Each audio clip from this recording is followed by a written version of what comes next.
যদি আপনি আপনার আশেপাশের মানুষ ও পরিবেশের মধ্যে কেবলমাত্র তাদের খারাপ অংশটিকেই দেখতে থাকেন, তাহলে আপনার প্রকৃতিও সেই রকমই হয়ে যাবে।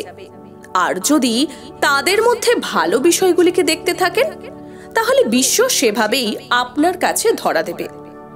এক ব্যক্তি নিজের গ্রাম পরিত্যাগ করে অন্য গ্রামে বসবাস করার কথা ভাবছিলেন, কিন্তু তার মনে সংশয় ছিল যে যে গ্রামে তিনি যেতে চলেছেন আদৌ সেই গ্রামটি ভালো হবে কিনা।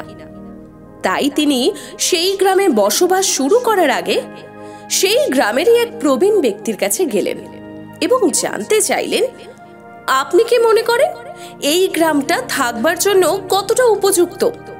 এই গ্রামের মানুষরা কেমন প্রকৃতির? সেই প্রবীণ ব্যক্তিটি লোকটির করা প্রশ্নের উত্তর না দিয়ে বরং তার কাছে একটি প্রশ্ন করেন, আপনি যে গ্রাম থেকে এসেছেন সেই গ্রামের মানুষেরা কেমন প্রকৃতির ছিল? উত্তরে লোকটি জানালো, তার আগের গ্রামটি একেবারে জঘন্য প্রকৃতির ছিল। সেখানকার মানুষরা যেমন ছিল নোংরা, ঠিক তেমনই ছিল লোভী। তারা সর্বদাই রেগে থাকতো আর কথায় কথায় ঝগড়া করত। লোককে ঠকানো আর চুরি করা ছিল তাদের প্রধান কাজ। তখন সেই প্রবীণ মানুষটি লোকটিকে জানালো, আপনার পক্ষে মনে হয় আমাদের এই গ্রামে থাকা খুব একটা উপযুক্ত হবে না, কারণ এই গ্রামের মানুষরাও অনেকটাই এই রকম প্রকৃতিরই। প্রবীণ ব্যক্তিদের উক্তি শুনে লোকটি চলে গেল। এর পরের দিন আবারও অন্য একটি লোক সেই গ্রামে বসবাসের জন্য এলো এবং সেই লোকটিও পূর্বের লোকটির মতো ওই প্রবীণ ব্যক্তির কাছেই একটি প্রশ্ন করলো। উত্তরে প্রবীণ ব্যক্তিটি তাকেও জিজ্ঞাসা করলেন, তিনি যেখান থেকে আসছেন তার পূর্বের গ্রামটি কেমন ছিল?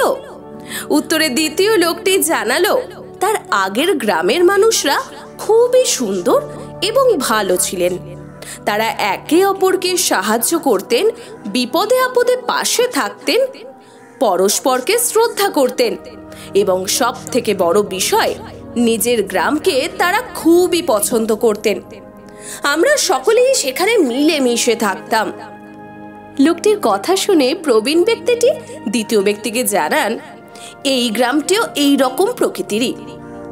আসলে জানেন তো, জীবনে আপনি আপনার আশপাশের পরিবেশ ও মানুষকে যেভাবে দেখবেন, জীবনও ঠিক সেইভাবেই আপনাকে দেখাবে।